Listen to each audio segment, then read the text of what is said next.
박제가 되어버린 천재를 아시오? 나는 유쾌하오.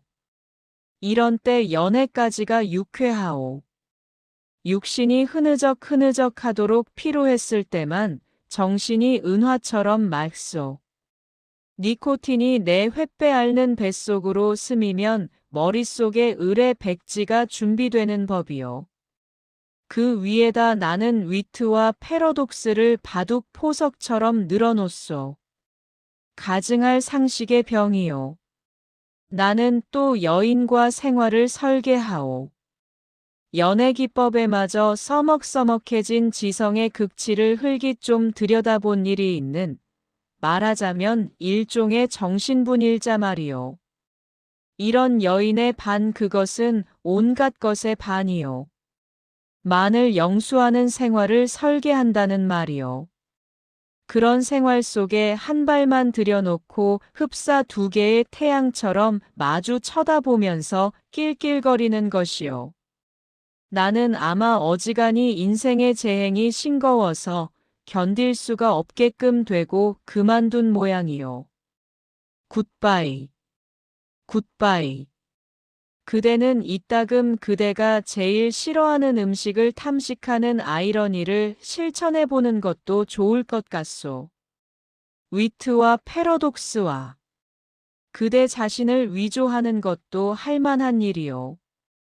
그대의 작품은 한 번도 본 일이 없는 기성품에 의하여 차라리 경편하고 고매하리다.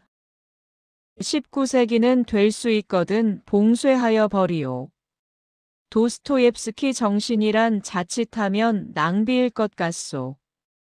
위고를 불란서의 빵 한 조각이라고는 누가 그랬는지 지연인 듯 싶소.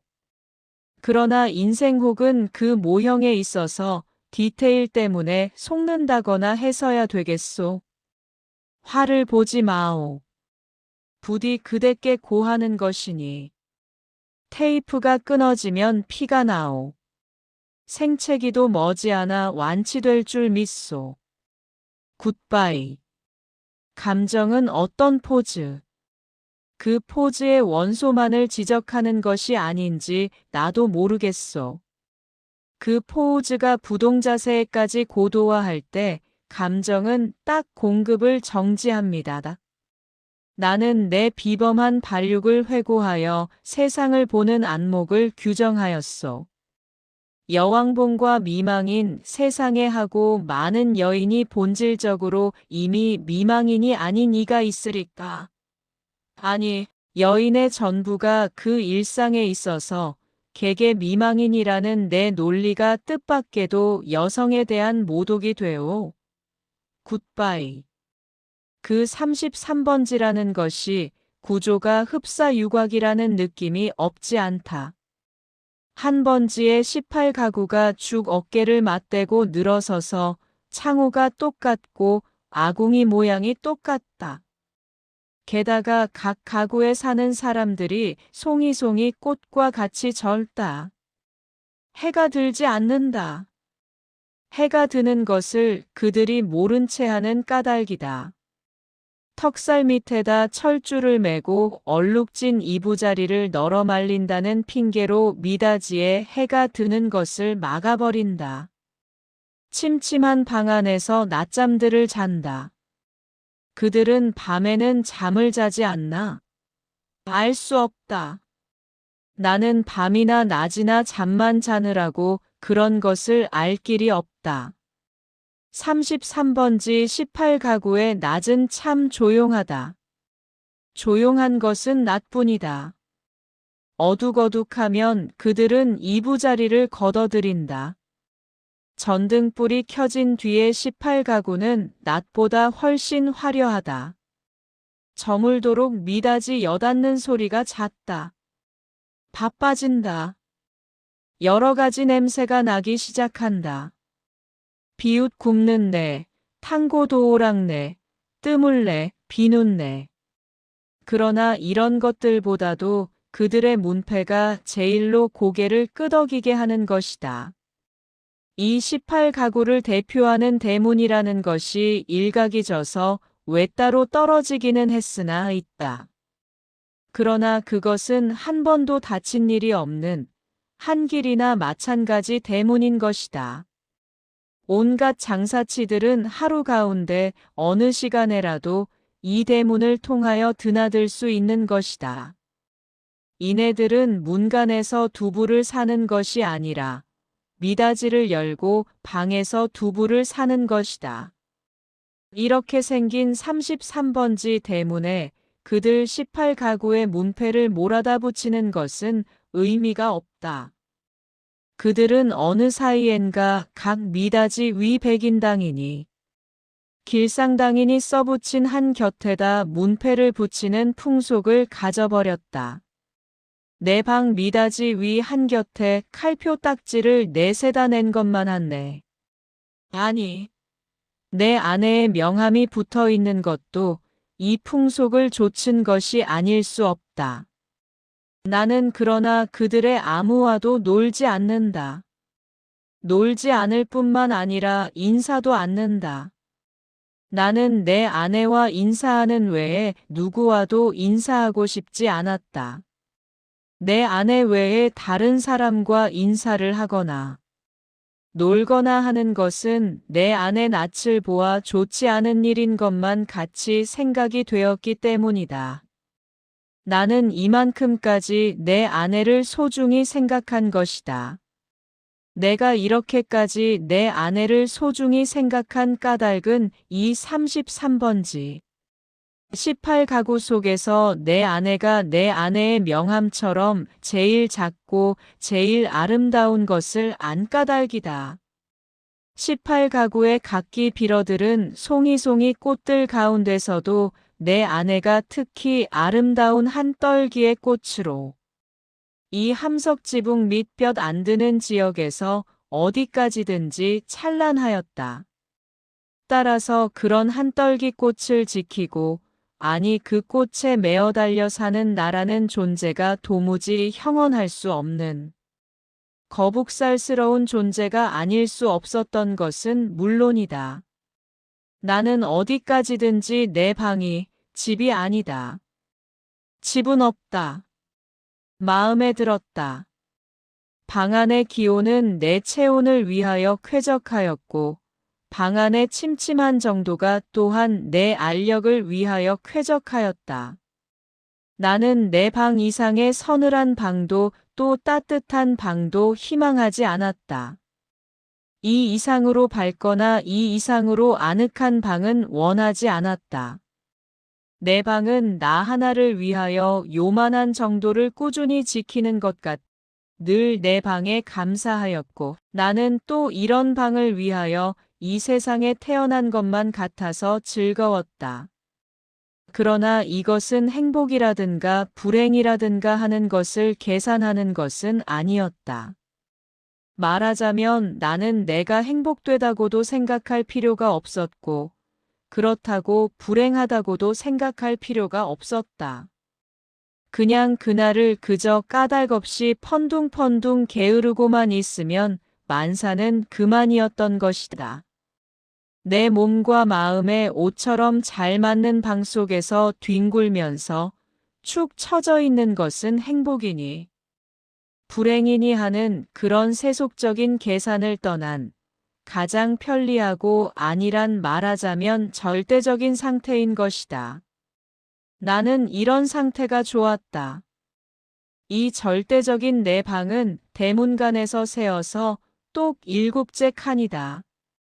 럭키세븐의 뜻이 없지 않다. 나는 이 7이라는 숫자를 훈장처럼 사랑하였다. 이런 이 방이 가운데 장지로 말미암아 2칸으로 나뉘어 있었다는 그것이 내 운명의 상징이었던 것을 누가 알랴? 아랫방은 그래도 해가 든다. 아침결에 책보만한 해가 들었다가 오후에 손수건만 해지면서 나가버린다. 해가 영영 들지 않는 윗방이 즉 내 방인 것은 말할 것도 없다. 이렇게 볕 드는 방이 아내 방이요. 볕 안 드는 방이 내 방이요 하고 아내와 나 둘 중에 누가 정했는지 나는 기억하지 못한다. 그러나 나에게는 불평이 없다. 아내가 외출만 하면 나는 얼른 아랫방으로 와서 그 동쪽으로 난 들창을 열어놓으면 들이비치는 햇살이 아내의 화장대를 비춰 가지각색 병들이 아롱이지면서 찬란하게 빛나고, 이렇게 빛나는 것을 보는 것은 다시 없는 내 오락이다. 나는 조그만 돋보기를 꺼내 가지고 아내만이 사용하는 지리가미를 꺼내 가지고 그을려가면서 불장난을 하고 논다. 평행광선을 굴절시켜서 한 초점에 모아가지고 그 초점이 따끈따끈해지다가 마지막에는 종이를 그을리기 시작하고 가느다란 연기를 내면서 드디어 구멍을 뚫어놓는 데까지 이르는, 고 얼마 안 되는 동안에 초조한 맛이 죽고 싶을 만큼 내게는 재미있었다. 이 장난이 실증이 나면 나는 또 아내의 손잡이 거울을 가지고 여러 가지로 논다. 거울이란 제 얼굴을 비칠 때만 실용품이다. 그 외의 경우에는 도무지 장난감인 것이다. 이 장난도 곧 실증이 난다. 나의 유희심은 육체적인 데서 정신적인 데로 비약한다. 나는 거울을 내던지고 아내의 화장대 앞으로 가까이 가서 나란히 늘어놓인 그 가지각색의 화장품 병들을 들여다본다. 그것들은 세상의 무엇보다도 매력적이다. 나는 그 중에 하나만을 골라서 가만히 마개를 빼고 병 구멍을 내 코에 가져다 대고 숨죽이듯이 가벼운 호흡을 하여 본다. 이국적인 센슈얼한 향기가 폐로 스며들면 나는 저절로 스르르 감기는 내 눈을 느낀다. 확실히 아내의 채취의 파편이다. 나는 도로 병마개를 막고 생각해 본다. 아내의 어느 부분에서 요 냄새가 났던가를, 그러나 그것은 분명하지 않다. 왜 아내의 채취는 여기 늘어섰을 가지각색 향기의 합계일 것이니까. 아내의 방은 늘 화려하였다. 내 방이 벽에 못한 게 꽂히지 않은 소박한 것인 반대로 아내 방에는 천장 밑으로 쫙 돌려 못이 박히고 몸마다 화려한 아내의 치마와 저고리가 걸렸다. 여러 가지 무늬가 보기 좋다. 나는 그 여러 조각의 치마에서 늘 아내의 동체와 그 동체가 될 수 있는 여러 가지 포우즈를 연상하면서 내 마음은 늘 점잖지 못하다. 그렇건만 나에게는 옷이 없었다. 아내는 내게 옷을 주지 않았다. 입고 있는 코르덴 양복 한 벌이 내 자리옷이었고 통상복과 나들이 옷을 겸한 것이었다. 그리고 하인에게 스웨터가 한 조각 사철을 통한 내 의다. 그것들은 하나같이 다 빛이 검다. 그것은 내 짐작 같아서는, 즉 빨래를 될 수 있는 데까지 하지 않아도 보기 싫지 않게 하기 위한 것이 아닌가 한다. 나는 허리와 두 가랑이 세 군데에 다 고무밴드가 끼어 있는 부드러운 사루마다를 입고 그리고 아무 소리 없이 잘 놀았다. 어느덧 손수건 만해졌던 볕이 나갔는데 아내는 외출해서 돌아오지 않는다. 나는 요만 일해도 좀 피곤하였고 또 아내가 돌아오기 전에 내 방으로 가 있어야 될 것을 생각하고 그만 내 방으로 건너간다. 내 방은 침침하다. 나는 이불을 뒤집어 쓰고 낮잠을 잔다. 한 번도 거둔 일이 없는 내 이부자리는 내 몸뚱이의 일부분처럼 내게는 참 반갑다. 잠은 잘 오는 적도 있다. 그러나 또 전신이 까칫까칫하면서 영 잠이 오지 않는 적도 있다. 그런 때는 아무 제목으로나 제목을 하나 골라서 연구하였다. 나는 내 좀 축축한 이불 속에서 참 여러 가지 발명도 하였고 논문도 많이 썼다. 시도 많이 지었다. 그러나 그것들은 내가 잠이 드는 것과 동시에 내 방에 담겨서 철철 넘치는 그 흐느흐느한 공기에 다 비누처럼 풀어져서 온데간데 없고 한잠 자고 깨인 나는 속이 무명 헝겊이나 메밀 껍질로 띵띵 찬 한 덩어리 베개와도 같은 한 벌 신경이었을 뿐이고 하였다. 그러기에 나는 빈대가 무엇보다도 싫었다. 그러나 내 방에서는 겨울에도 몇 마리의 빈대가 끊이지 않고 나왔다. 내게 근심이 있었다면 오직 이 빈대를 미워하는 근심일 것이다. 나는 빈대에게 물려서 가려운 자리를 피가 나도록 긁었다. 쓰라리다. 그것은 그윽한 쾌감에 틀림없었다. 나는 혼곤히 잠이 든다. 나는 그러나 그런 이불 속의 사색 생활에서도 적극적인 것을 궁리하는 법이 없다. 내게는 그럴 필요가 대체 없었다.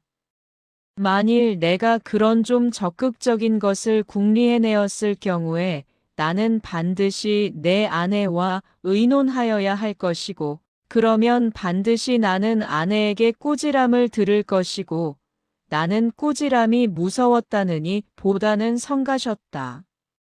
내가 제법 한 사람의 사회인의 자격으로 일을 해보는 것도 아내에게 사설 듣는 것도 나는 가장 게으른 동물처럼 게으른 것이 좋았다.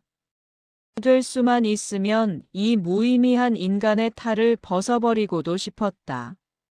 나에게는 인간 사회가 스스러웠다. 생활이 스스러웠다.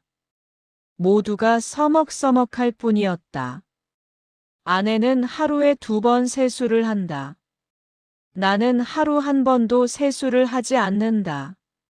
나는 밤중 3시나 4시쯤에서 변소에 갔다.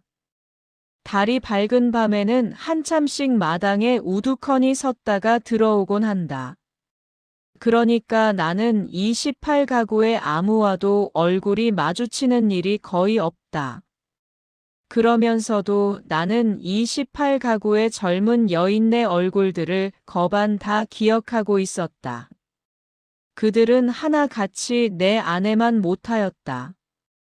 11시쯤에서 하는 아내의 첫 번 세수는 좀 간단하다.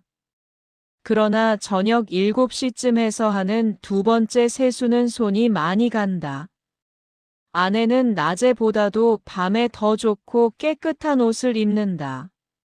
그리고 낮에도 외출하고 밤에도 외출하였다.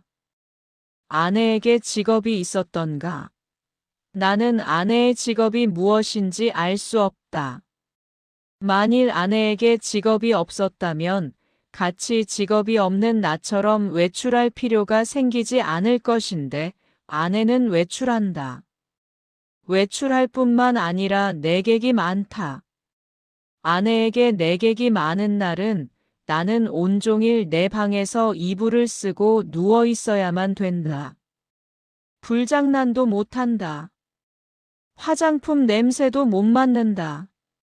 그런 날은 나는 의식적으로 우울해하였다.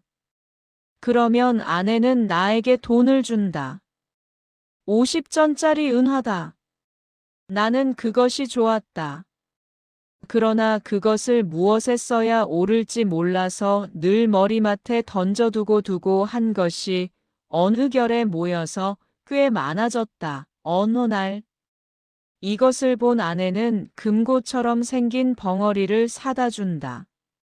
나는 한 푼씩 그 속에 넣고 열쇠는 아내가 가져갔다. 그 후에도 나는 더러 은화를 그 벙어리에 넣은 것을 기억한다. 그리고 나는 게을렀다.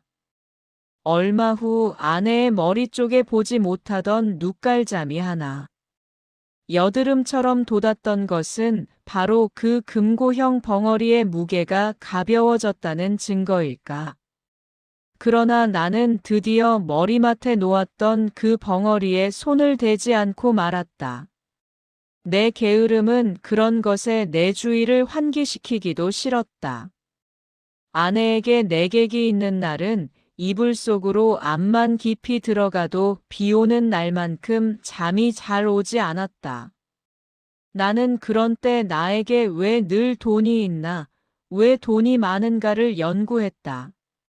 내객들은 장지 저쪽에 내가 있는 것을 모르나 보다. 내 아내와 나도 좀 하기 어려운 농을 아주 서슴지 않고 쉽게 해 던지는 것이다. 그러나 내 아내를 찾은 서너 사람의 내객들은 늘 비교적 점잖았다고 볼 수 있는 것이 자정이 좀 지나면 을의 도라들 같다. 그들 가운데에는 퍽 교양이 얕은 자도 있는 듯 싶었는데 그런 자는 보통 음식을 사다 먹고 논다. 그래서 보충을 하고 대체로 무사하였다. 나는 우선 아내의 직업이 무엇인가를 연구하기에 착수하였으나 좁은 시야와 부족한 지식으로는 이것을 알아내기 힘이 든다. 나는 끝끝내 내 아내의 직업이 무엇인가를 모르고 말려나 보다. 아내는 늘 진솔 버섯만 신었다. 아내는 밥도 지었다. 아내가 밥을 짓는 것을 나는 한 번도 구경한 일은 없으나 언제든지 끼니 때면 내 방으로 내 조석 밥을 날라다 주는 것이다. 우리 집에는 나와 내 아내 외에 다른 사람은 아무도 없다. 이 밥은 분명 아내가 손수지었음에 틀림없다. 그러나 아내는 한 번도 나를 자기 방으로 부른 일은 없다. 나는 늘 윗방에서나 혼자서 밥을 먹고 잠을 잤다. 밥은 너무 맛이 없었다. 반찬이 너무 엉성하였다. 나는 닭이나 강아지처럼 말없이 주는 모이를 널쩍널쩍 받아먹기는 했으나 내심 야속하게 생각한 적도 더러 없지 않다. 나는 안색이 여지없이 창백해가면서 말라들어갔다. 나날이 눈에 보이듯이 기운이 줄어들었다. 영양 부족으로 하여 몸뚱이 곳곳에 뼈가 불쑥불쑥 내어 밀었다. 하룻밤 사이에도 수십 차를 돌쳐 눕지 않고는 여기저기가 배겨서 나는 배겨낼 수가 없었다. 그렇기 때문에 나는 내 이불 속에서 아내가 늘 흔히 쓸 수 있는 저 돈의 출처를 탐색해내는 일. 변장지 틈으로 새어나오는 아랫방의 음성은 무엇일까를 간단히 연구하였다. 나는 잠이 잘 안 왔다. 깨달았다. 아내가 쓰는 그 돈은 내게는 다만 실없는 사람들로밖에 보이지 않는 까닭모를 내객들이 놓고 가는 것이 틀림없으리라는 것을 깨달았다. 그러나 왜 그들 내객은 돈을 놓고 가나? 왜 내 아내는 그 돈을 받아야 되나? 하는 예의관념이 내게는 도무지 알 수 없는 것이었다. 그것은 그저 예의에 지나지 않는 것일까? 그렇지 않으면 혹 무슨 대가일까? 보수일까? 내 아내가 그들의 눈에는 동정을 받아야만 하란 가엾은 인물로 보였던가? 이런 것들을 생각하노라면 을에 내 머리는 그냥 혼란하여 버리고 하였다. 잠들기 전에 획득했다는 결론이 오직 불쾌하다는 것뿐이었으면서도 나는 그런 것을 아내에게 물어보거나 한 일이 참 한 번도 없다. 그것은 대체 귀찮기도 하려니와 한잠 자고 일어나는 나는 사뭇 딴 사람처럼 이것도 저것도 다 깨끗이 잊어버리고 그만두는 까닭이다. 내객들이 돌아가고 혹 외출해서 돌아오고 하면 아내는 간편한 것으로 옷을 바꾸어 입고 내 방으로 나를 찾아온다. 그리고 이불을 들치고 내 귀에는 영생동생동한 몇 마디 말로 나를 위로하려 든다. 나는 조소도 고소도 홍소도 아닌 웃음을 얼굴에 띠고 아내의 아름다운 얼굴을 쳐다본다. 아내는 방글에 웃는다. 그러나 그 얼굴에 떠도는 일말의 애수를 나는 놓치지 않는다. 아내는 능히 내가 배고파하는 것을 눈치챌 것이다. 그러나 아랫방에서 먹고 남은 음식을 나에게 주려들지는 않는다. 그것은 어디까지든지 나를 존경하는 마음일 것임에 틀림없다. 나는 배가 고프면서도 적이 마음이 든든한 것을 좋아했다. 아내가 무엇이라고 짓거리고 갔는지 귀에 남아있을 리가 없다. 다만 내 머리맡에 아내가 놓고 간 은화가 전등불에 흐릿하게 빛나고 있을 뿐이다. 고 금고형 벙어리 속에 은화가 얼마만큼이나 모였을까? 나는 그러나 그것을 쳐들어보지 않았다. 그저 아무런 의욕도 기원도 없이 그 단추구멍처럼 생긴 틈바구니로 은화를 떨어뜨려 둘 뿐이었다. 왜 아내의 내객들이 아내에게 돈을 놓고 가나 하는 것이 풀 수 없는 의문인 것 같이 왜 아내는 나에게 돈을 놓고 가나 하는 것도 역시 나에게는 똑같이 풀 수 없는 의문이었다. 비록 아내가 내게 돈을 놓고 가는 것이 싫지 않았다 하더라도 그것은 다만 그것이 내 손가락 닿는 순간에서부터 고 벙어리 주둥이에서 자취를 감추기까지의 하잘것없는 짧은 촉각이 좋았달 뿐이지 그 이상 아무 기쁨도 없다. 어느 날 나는 고 벙어리를 변소에 갖다 넣어버렸다. 그때 벙어리 속에는 몇 푼이나 되는지 모르겠으나 고 은화들이 꽤 들어 있었다. 나는 내가 지구 위에 살며 내가 이렇게 살고 있는 지구가 질풍신뢰의 속력으로 광대무변의 공간을 달리고 있다는 것을 생각했을 때 참 허망하였다. 나는 이렇게 부지런한 지구 위에서는 현기증도 날 것 같고 해서 한시바삐 내려버리고 싶었다. 이불 속에서 이런 생각을 하고 난 뒤에는 나는 은화를 고 벙어리에 넣고 하는 것조차 귀찮아졌다. 나는 아내가 손수 벙어리를 사용하였으면 하고 생각하였다. 벙어리도 돈도 사실은 아내에게만 필요한 것이지 내게는 애초부터 의미가 전혀 없는 것이었으니까 될 수만 있으면 그 벙어리를 아내는 아내 방으로 가져갔으면 하고 기다렸다. 그러나 아내는 가져가지 않는다. 나는 내가 아내 방으로 가져다 둘까 하고 생각하여 보았으나 그 즈음에는 아내의 내객이 워낙 많아서 내가 아내 방에 가볼 기회가 도무지 없었다.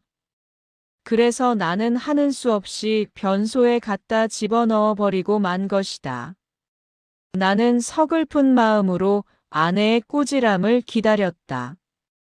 그러나 아내는 끝내 아무 말도 하지 않았다.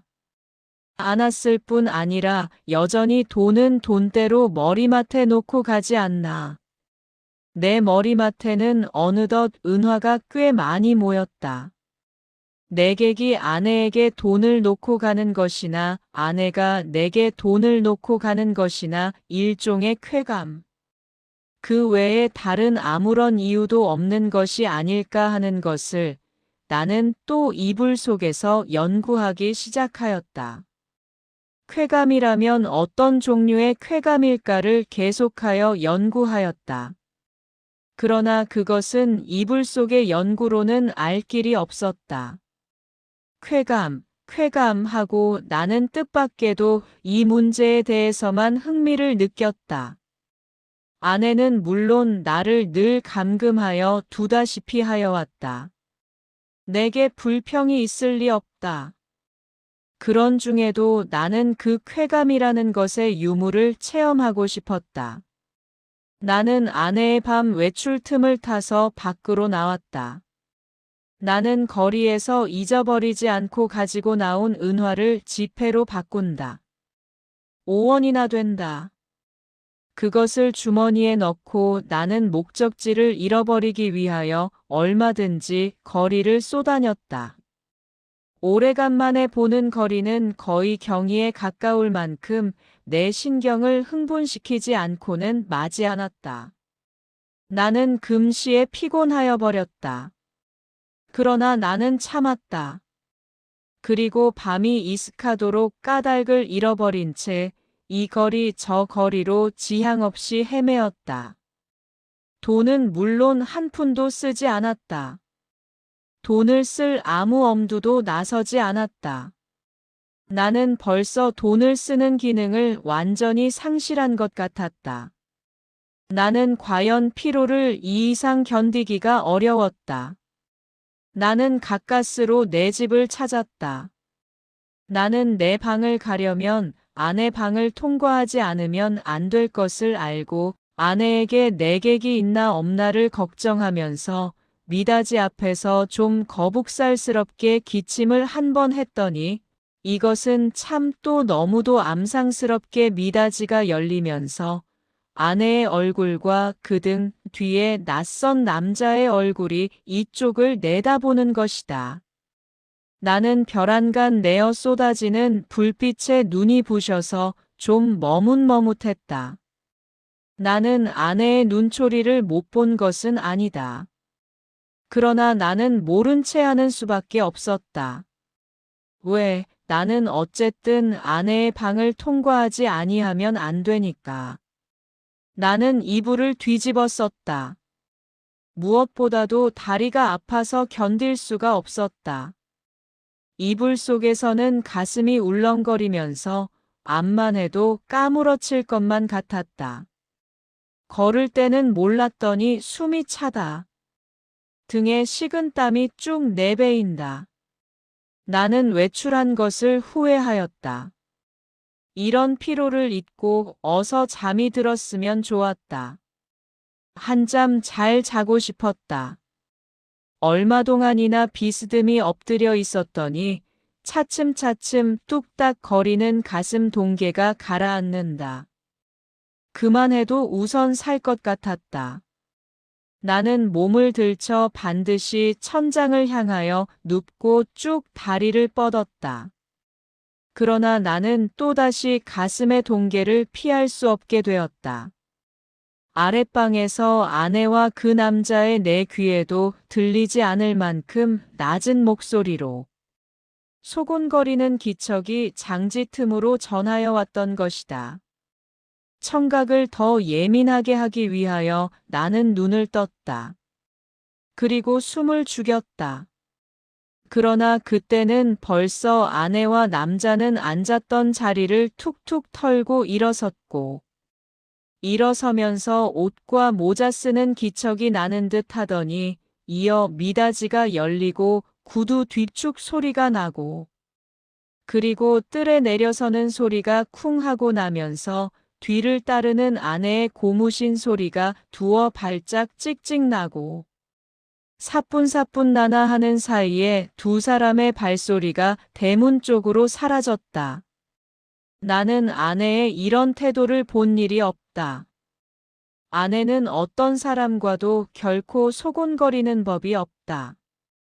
나는 윗방에서 이불을 쓰고 누운 동안에도 혹 술이 취해서 혀가 잘 돌아가지 않는 내객들의 담화는 덜어 놓치는 수가 있어도 아내의 높지도 낮지도 않은 말소리는 일찍이 한마디도 놓쳐본 일이 없다. 덜어 내 귀에 거슬리는 소리가 있어도 나는 그것이 태연한 목소리로 내 귀에 들렸다는 이유로 충분히 안심이 되었다. 그렇던 아내의 이런 태도는 필시 그 속에 여간하지 않은 사정이 있는 듯 싶이 생각이 되고 내 마음은 좀 서운했으나 그보다도 나는 좀 너무 피로해서 오늘만은 이불 속에서 아무것도 연구하지 않기로 굳게 결심하고 잠을 기다렸다. 낮잠은 좀처럼 오지 않았다. 대문간에 나간 아내도 좀처럼 들어오지 않았다. 그러는 동안에 흐지부지 나는 잠이 들어버렸다. 꿈이 얼숭덜숭 종을 잡을 수 없는 거리의 풍경을 여전히 헤매었다. 나는 몹시 흔들렸다. 내객을 보내고 들어온 아내가 잠든 나를 잡아 흔드는 것이다. 나는 눈을 번쩍 뜨고 아내의 얼굴을 쳐다보았다. 아내의 얼굴에는 웃음이 없다. 나는 좀 눈을 비비고 아내의 얼굴을 자세히 보았다. 노기가 눈초리에 떠서 얇은 입술이 바르르 떨린다. 좀처럼 이 노기가 풀리기는 어려울 것 같았다. 나는 그대로 눈을 감아버렸다. 벼락이 내리기를 기다린 것이다. 그러나 새근하는 숨소리가 나면서 부스스 아내의 치맛자락 소리가 나고 장지가 여닫히며 아내는 아내 방으로 돌아갔다. 나는 다시 몸을 돌쳐 이불을 뒤집어 쓰고는 개구리처럼 엎드려서 배가 고픈 가운데도 오늘 밤의 외출을 또 한 번 후회하였다. 나는 이불 속에서 아내에게 사죄하였다. 그것은 내 오해라고 나는 사실 밤이 퍽 이슥한 줄만 알았던 것이다. 그것이 내 말 맞다나 자정전인지는 정말이지 꿈에도 몰랐다. 나는 너무 피곤하였다. 오래간만에 나는 너무 많이 걸은 것이 잘못이다. 내 잘못이라면 잘못은 그것밖에 없다. 외출은 왜 하였더냐고. 나는 그 머리맡에 저절로 모인 5원. 돈을 아무에게라도 좋으니 주어보고 싶었던 것이다. 그뿐이다. 그러나 그것도 내 잘못이라면 나는 그렇게 알겠다. 나는 후회하고 있지 않나? 내가 그 5원 돈을 써버릴 수가 있었던들. 나는 자정 안에 집에 돌아올 수 없었을 것이다. 그러나 거리는 너무 복잡하였고 사람은 너무도 들끓었다. 나는 어느 사람을 붙들고 그 5원 돈을 내어주어야 할지 갈피를 잡을 수가 없었다. 그러는 동안에 나는 여지없이 피곤해버리고 말았던 것이다. 나는 무엇보다도 좀 쉬고 싶었다. 눕고 싶었다. 그래서 나는 하는 수 없이 집으로 돌아온 것이다. 내 짐작 같아서는 밤이 어지간히 늦은 줄만 알았는데 그것이 불행히도 자정 전이었다는 것은 참 안 된 일이다. 미안한 일이다. 나는 얼마든지 사죄하여도 좋다. 그러나 종시 아내의 오해를 풀지 못하였다 하면 내가 이렇게까지 사죄하는 보람은 그럼 어디 있나? 한심하였다. 1시간 동안을 나는 이렇게 초조하게 굴지 않으면 안 되었다. 나는 이불을 획 젖혀버리고 일어나서 장지를 열고 아내 방으로 비칠비칠 달려갔던 것이다. 내게는 거의 의식이라는 것이 없었다. 나는 아내 이불 위에 엎드러지면서 바지 포켓 속에서 그 돈 5원을 꺼내 아내 손에 쥐어준 것을 간신히 기억할 뿐이다. 이튿날 잠이 깨었을 때 나는 내 아내 방 안에 이불 속에 있었다. 이것이 이 33번지에서 살기 시작한 이래 내가 아내 방에서 잔 맨 처음이었다. 해가 들창에 훨씬 높았는데 아내는 이미 외출하고 벌써 내 곁에 있지는 않다. 아니, 아내는 어쩌녕 내가 의식을 잃은 동안에 외출한 것인지도 모른다. 그러나 나는 그런 것을 조사하고 싶지 않았다. 다만 전신이 찌뿌드드한 것이 손가락 하나 꼼짝할 힘조차 없었다. 책보보다 좀 작은 면적의 볕이 눈이 부시다. 그 속에서 수없이 먼지가 흡사 미생물처럼 난무한다. 코가 콱 막히는 것 같다. 나는 다시 눈을 감고 이불을 푹 뒤집어 쓰고 낮잠을 자기에 착수하였다. 그러나 코를 스치는 아내의 채취는 꽤 도발적이었다. 나는 몸을 여러 번 비비꼬면서 아내의 화장대에 늘어선고 가지각색 화장품 병들의 마개를 뽑았을 때 풍기는 냄새를 더듬느라고 좀처럼 잠은 들지 않는 것을 나는 어찌하는 수도 없었다. 견디다 못하여 나는 그만 이불을 걷어차고 벌떡 일어나서 내 방으로 갔다. 내 방에는 다 식어 빠진 내 끼니가 가지런히 놓여 있는 것이다. 아내는 내 모이를 여기다 두고 나간 것이다. 나는 우선 배가 고팠다.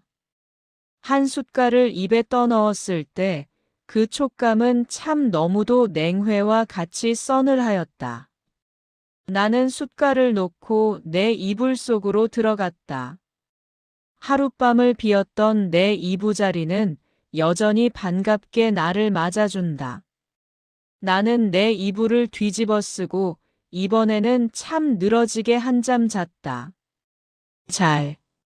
내가 잠을 깬 것은 전등이 켜진 뒤다. 그러나 아내는 아직도 돌아오지 않았나 보다. 아니, 돌아왔다 또 나갔는지 알 수 없다.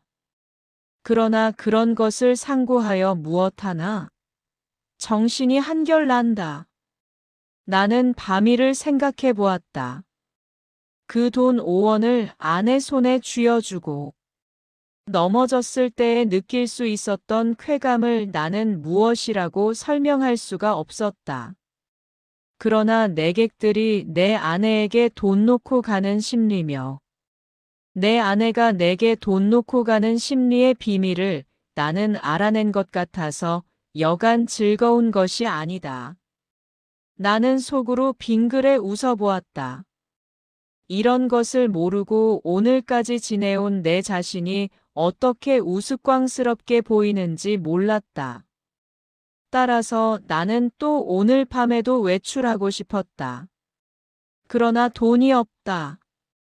나는 또 어쩌녁에 그 돈 5원을 한꺼번에 아내에게 주어버린 것을 후회하였다. 또 고 벙어리를 변소에 갖다 쳐넣어버린 것도 후회하였다. 나는 실없이 실망하면서 습관처럼 그 돈 5원이 들어있던 내 바지 포켓에 손을 넣어 한번 휘둘러 보았다. 뜻밖에도 내 손에 쥐어지는 것이 있었다. 2원밖에 없다. 그러나 많아야 맛은 아니다. 얼마간이고 있으면 된다. 나는 그만한 것이 여간 고마운 것이 아니었다. 나는 기운을 얻었다. 나는 그 단벌 다 떨어진 코르된 양복을 걸치고 배고픈 것도 주제 사나운 것도 다 잊어버리고 활갯짓을 하면서 또 거리로 나섰다. 나서면서 나는 제발 시간이 화살 단 듯해서 자정이 어서 획 지나버렸으면 하고 조바심을 태웠다. 아내에게 돈을 주고 아내 방에서 자보는 것은 어디까지든지 좋았지만 만일 잘못해서 자정 전에 집에 들어갔다가 아내의 눈총을 맞는 것은 그것은 여간 무서운 일이 아니었다. 나는 저물도록 길가 시계를 들여다보고 하면서 또 지향 없이 거리를 방황하였다. 그러나 이날은 좀처럼 피곤하지는 않았다. 다만 시간이 좀 너무 더디게 가는 것만 같아서 안타까웠다. 경성역 시계가 확실히 자정을 지난 것을 본 뒤에 나는 집을 향하였다. 그날은 그 일각대문에서 아내와 아내의 남자가 이야기하고 서 있는 것을 만났다.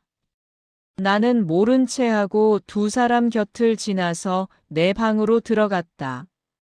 뒤이어 아내도 들어왔다. 와서는 이 밤중에 평생 안 하던 쓰레질을 하는 것이었다.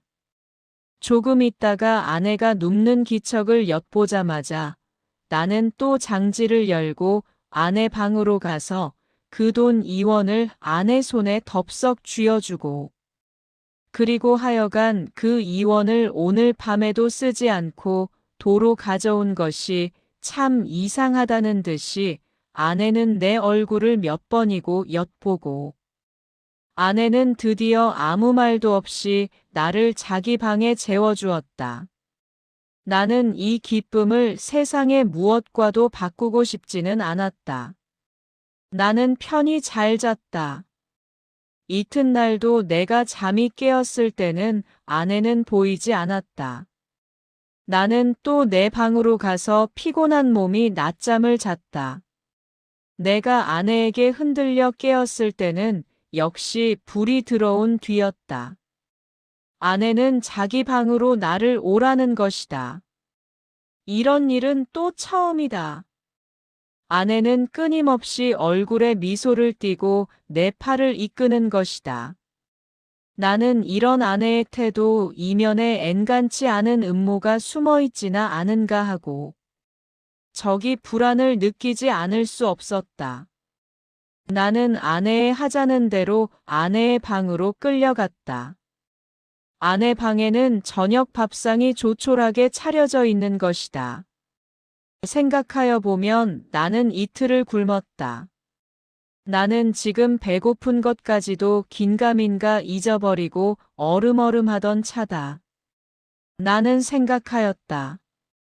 이 최후의 만찬을 먹고 나자마자 벼락이 내려도 나는 차라리 후회하지 않을 것을. 사실 나는 인간 세상이 너무나 심심해서 못 견디겠던 차다. 모든 것이 성가시고 귀찮았으나 그러나 불의의 재난이라는 것은 즐겁다. 나는 마음을 턱 놓고 조용히 아내와 마주 이 해괴한 저녁밥을 먹었다. 우리 부부는 이야기하는 법이 없었다. 밥을 먹은 뒤에도 나는 말이 없이 부스스 일어나서 내 방으로 건너가 버렸다. 아내는 나를 붙잡지 않았다. 나는 벽에 기대어 앉아서 담배를 한 대 피워 물고 그리고 벼락이 떨어질 테거든 어서 떨어져라 하고 기다렸다. 5분, 10분. 그러나 벼락은 내리지 않았다. 긴장이 차츰 풀어지기 시작한다. 나는 어느덧 오늘 밤에도 외출할 것을 생각하고 있었다. 돈이 있었으면 하고 생각하고 있었다. 그러나 돈은 확실히 없다. 오늘은 외출하여도 나중에 올 무슨 기쁨이 있나? 내 앞이 그저 아뜩하였다. 나는 화가 나서 이불을 뒤집어 쓰고 이리 뒹굴 저리 뒹굴 굴렀다. 금시 먹은 밥이 목으로 자꾸 치밀어 올라온다. 메스꺼웠다. 하늘에서 얼마라도 좋으니 왜 지폐가 소낙비처럼 퍼붓지 않나. 그것이 그저 한없이 야속하고 슬펐다. 나는 이렇게 밖에 돈을 구하는 아무런 방법도 알지는 못했다. 나는 이불 속에서 좀 울었나 보다. 왜 없느냐면서. 그랬더니 아내가 또 내 방에를 왔다. 나는 깜짝 놀라 아마 이제야 벼락이 내리려나 보다 하고 숨을 죽이고 두꺼비 모양으로 엎드려 있었다. 그러나 떨어진 입을 새어나오는 아내의 말소리는 참 부드러웠다. 정다웠다.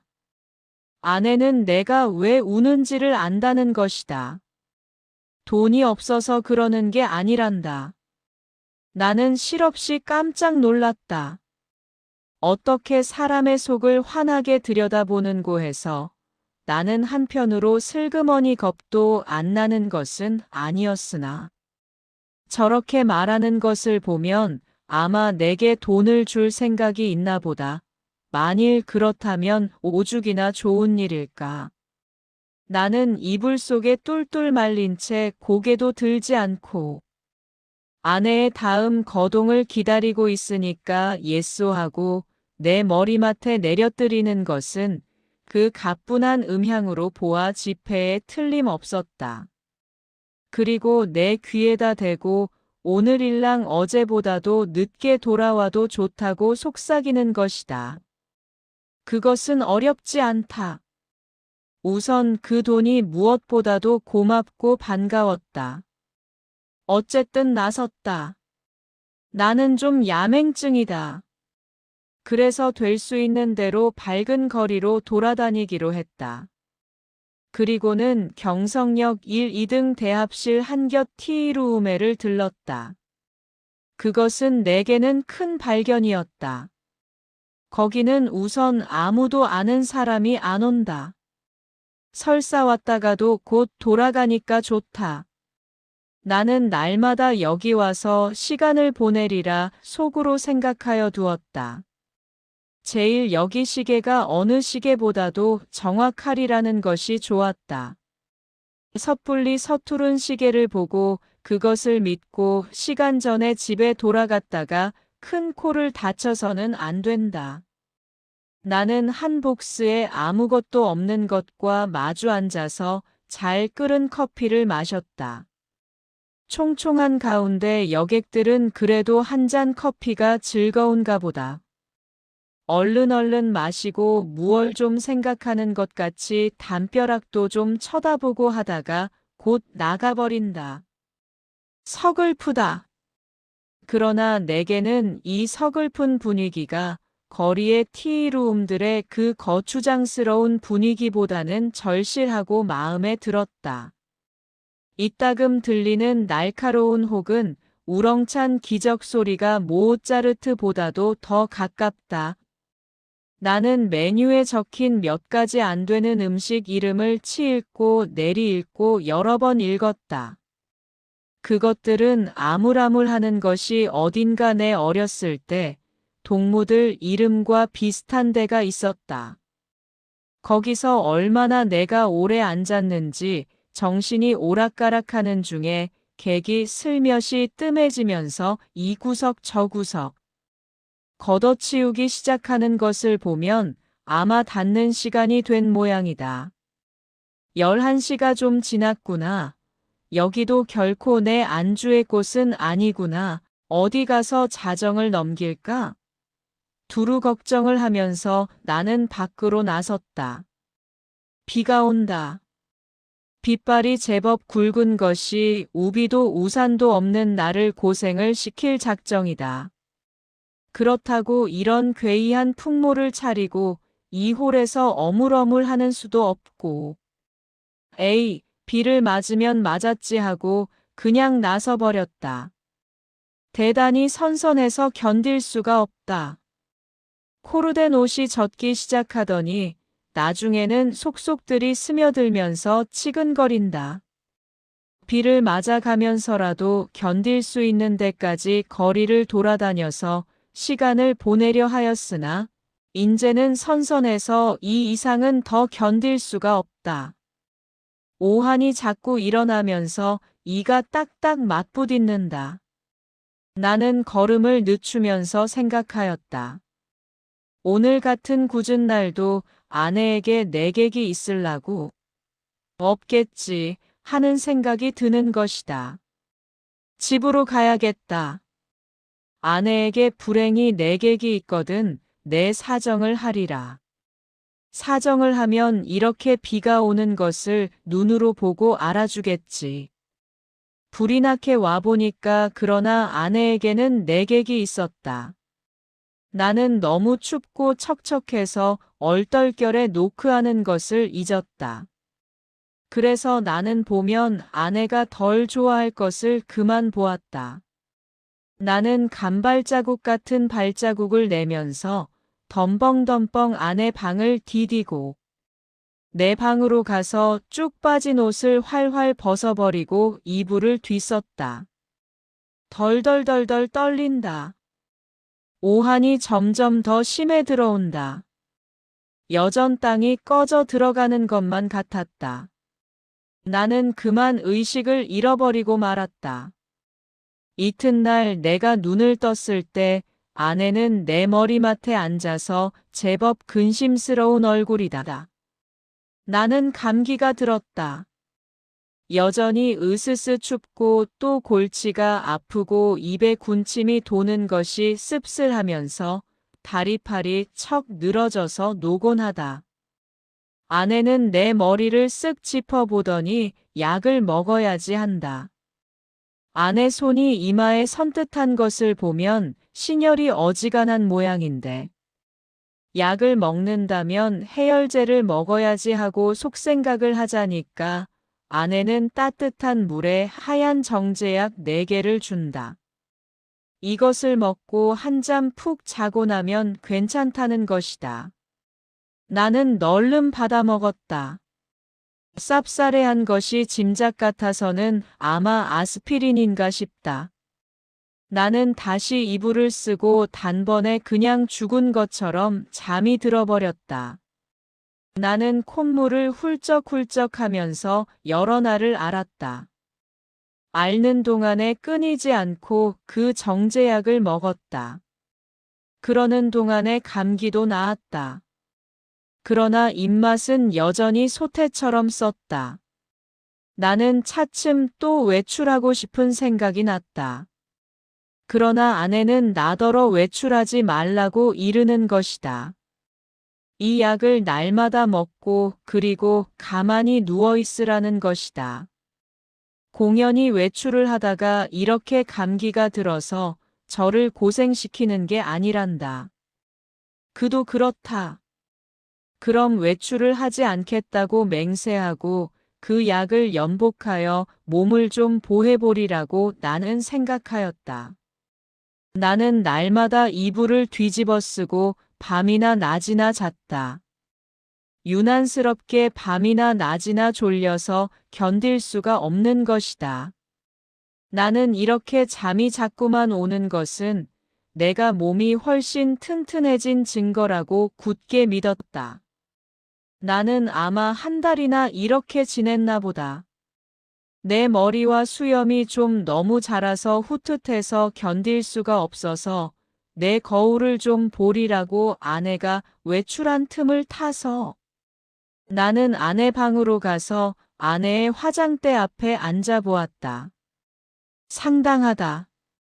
수염과 머리가 참 상당하였다. 오늘은 이발을 좀 하리라고 생각하고 겸사겸사 고 화장품 병들 마개를 뽑고 이것저것 맡아보았다.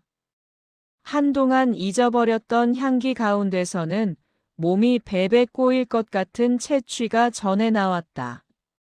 나는 아내의 이름을 속으로만 한 번 불러보았다.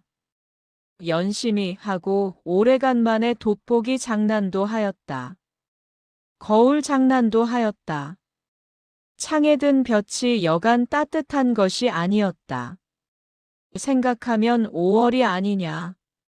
나는 커다랗게 기지개를 한번 켜보고 아내 베개를 내려베고 벌떡 자빠져서는 이렇게도 편안하고 즐거운 세월을 하느님께 흠씬 자랑하여 주고 싶었다. 나는 참 세상에 아무것과도 교섭을 가지지 않는다. 하느님도 아마 나를 칭찬할 수도 처벌할 수도 없는 것 같다. 그러나 다음 순간 실로 세상에도 이상스러운 것이 눈에 띄었다. 그것은 최면약 아달린 갑이었다. 나는 그것을 아내의 화장대 밑에서 발견하고 그것이 흡사 아스피린처럼 생겼다고 느꼈다. 나는 그것을 열어보았다. 꼭 4개가 비었다. 나는 오늘 아침에 4개의 아스피린을 먹은 것을 기억하고 있었다. 나는 잤다. 어제도 그제도 그끄제도 나는 졸려서 견딜 수가 없었다. 나는 감기가 다 나았는데도 아내는 내게 아스피린을 주었다. 내가 잠이 든 동안에 이웃에 불이 난 일이 있다. 그때에도 나는 자느라고 몰랐다. 이렇게 나는 잤다. 나는 아스피린으로 알고 그럼 한 달 동안을 두고 아달린을 먹어온 것이다.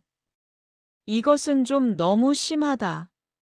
벼란간 아뜩하더니 하마터면 나는 까무러칠 뻔하였다. 나는 그 아달린을 주머니에 넣고 집을 나섰다. 그리고 산을 찾아 올라갔다. 인간 세상에 아무것도 보기가 싫었던 것이다. 걸으면서 나는 아무쪼록 아내에 관계되는 일은 일체 생각하지 않도록 노력하였다. 길에서 까무러치기 쉬우니까다. 나는 어디라도 양지가 바른 자리를 하나 골라 자리를 잡아가지고 서서히 아내에 관하여서 연구할 작정이었다. 나는 길가의 돌장판, 구경도 못한 진개나리꽃, 종달새, 돌멩이도 새끼를 까는 이야기, 이런 것만 생각하였다. 다행히 길가에서 나는 졸도 하지 않았다. 거기는 벤치가 있었다. 나는 거기 정좌하고 그리고 그 아스피린과 아달린에 관하여 연구하였다. 그러나 머리가 도무지 혼란하여 생각이 체계를 이루지 않는다.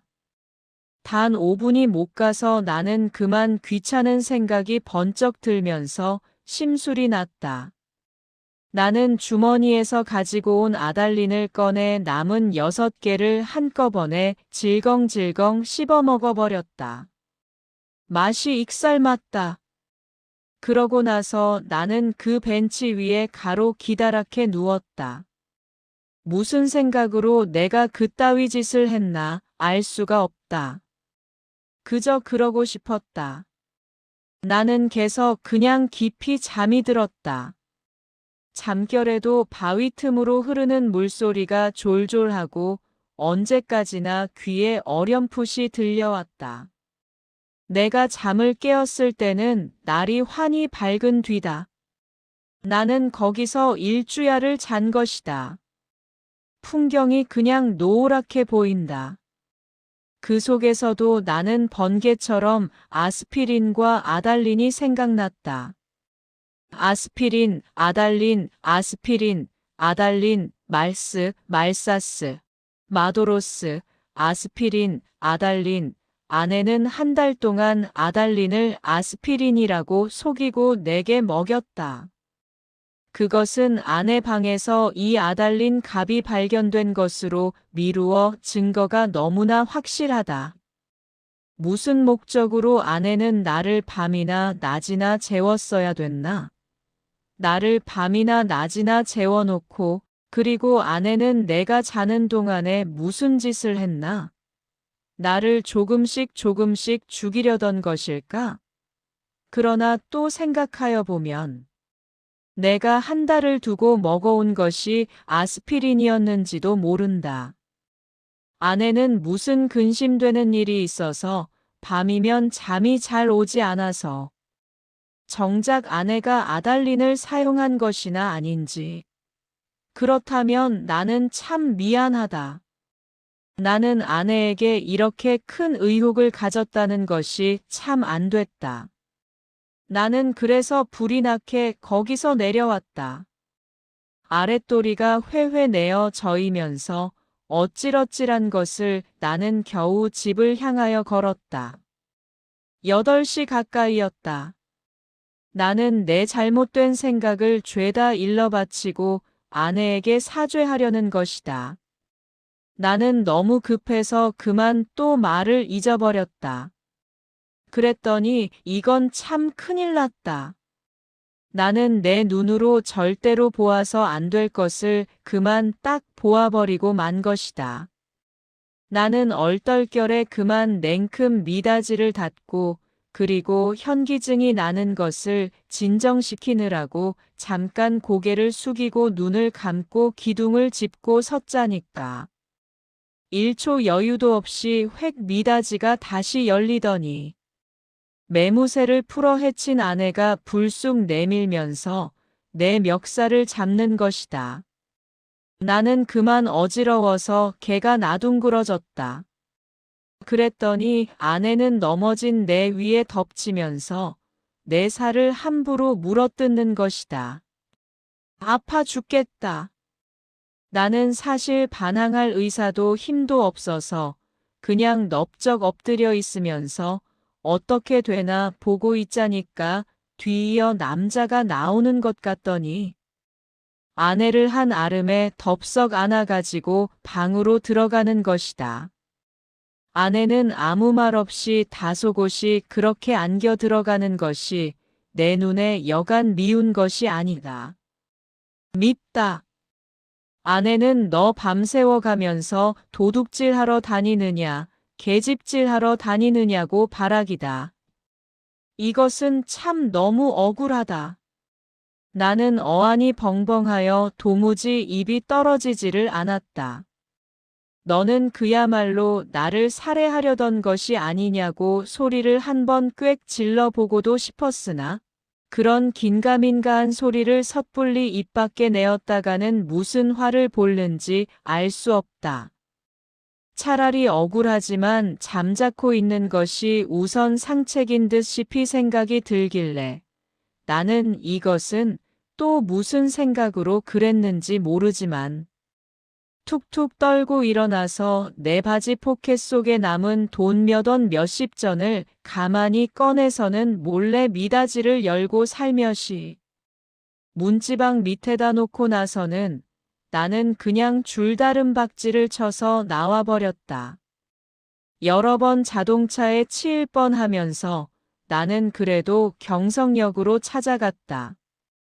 빈자리와 마주 앉아서 이 쓰디쓴 입맛을 거두기 위하여 무엇으로나 입가심을 하고 싶었다. 커피. 좋다. 그러나 경성역 홀에 한 걸음 들여놓았을 때 나는 내 주머니에는 돈이 한 푼도 없는 것을, 그것을 깜빡 잊었던 것을 깨달았다. 또 아뜩하였다. 나는 어디선가 그저 맥없이 머뭇머뭇하면서 어쩔 줄을 모를 뿐이었다. 얼빠진 사람처럼 그저 이리 갔다 저리 갔다 하면서 나는 어디로 들입다 쏘다녔는지 하나도 모른다. 다만 몇 시간 후에 내가 미스꽃이 옥상에 있는 것을 깨달았을 때는 거의 대낮이었다. 나는 거기 아무데나 주저앉아서 내자라온 26해를 회고하여 보았다. 몽롱한 기억 속에서는 이렇다는 아무 제목도 불거져 나오지 않았다.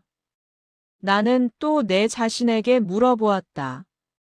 너는 인생에 무슨 욕심이 있느냐고. 그러나 있다고도 없다고도 그런 대답은 하기가 싫었다. 나는 거의 나 자신의 존재를 인식하기조차도 어려웠다. 허리를 굽혀서 나는 그저 금붕어를 들여다보고 있었다. 금붕어는 참 잘들도 생겼다. 작은 놈은 작은 놈대로 큰 놈은 큰 놈대로 다 싱싱하니 보기 좋았다. 내려 비치는 5월 햇살에 금붕어들은 그릇 바탕에 그림자를 내려뜨렸다. 지느러미는 하늘하늘 손수건을 흔드는 흉내를 낸다. 나는 이 지느러미 수요를 헤어보기도 하면서 굽힌 허리를 좀처럼 펴지 않았다. 등이 따뜻하다. 나는 또 오타게 거리를 내려다보았다. 거기서는 피곤한 생활이 또 금붕어 지느러미처럼 흐느흐느 허우적거렸다. 눈에 보이지 않는 끈적끈적한 줄에 엉켜서 헤어나지들을 못한다. 나는 피로와 공복 때문에 무너져 들어가는 몸뚱이를 끌고 그 오타게 거리 속으로 섞여가지 않는 수도 없다 생각하였다. 나서서 나는 또 문득 생각하여 보았다. 이 발길이 지금 어디로 향하여 가는 것인가를. 그때 내 눈앞에는 아내의 모가지가 벼락처럼 내려 떨어졌다. 아스피린과 아달린. 우리들은 서로 오해하고 있느니라. 설마 아내가 아스피린 대신에 아달린의 정량을 나에게 먹여왔을까? 나는 그것을 믿을 수는 없다. 아내가 대체 그럴 까닭이 없을 것이니 그러면 나는 날밤을 새면서 도둑질을 계집질을 하였나? 정말이지 아니다. 우리 부부는 숙명적으로 발이 맞지 않는 절름발이인 것이다. 내나 아내나 제 거동에 로직을 붙일 필요는 없다. 변해할 필요도 없다. 사실은 사실대로 오해는 오해대로 그저 끝없이 발을 절뚝거리면서 세상을 걸어가면 되는 것이다. 그렇지 않을까? 그러나 나는 이 발길이 아내에게로 돌아가야 옳은가 이것만은 분간하기가 좀 어려웠다. 가야 하나? 그럼 어디로 가나? 이때 뚜하고 정오 사이렌이 울었다. 사람들은 모두 내 활개를 펴고 닭처럼 푸드덕거리는 것 같고 온갖 유리와 강철과 대리석과 지폐와 잉크가 부글부글 끓고 수선을 떨고 하는 것 같은 찰나. 그야말로 현란을 극한 정오다. 나는 불현듯 겨드랑이가 가렵다. 아, 그것은 내 인공의 날개가 돋았던 자국이다. 오늘은 없는 이 날개. 머릿속에서는 희망과 야심이 말소된 페이지가 딕셔너리 넘어가듯 번뜩였다. 나는 걷던 걸음을 멈추고 그리고 일어나 한번 이렇게 외쳐보고 싶었다. 날개야 다시 돋아라. 날자. 날자. 한 번만 더 날자꾸나. 한 번만 더 날아보자꾸나. 끝. 구독, 좋아요로 날자. 날자. 한 번만 날아보자꾸나.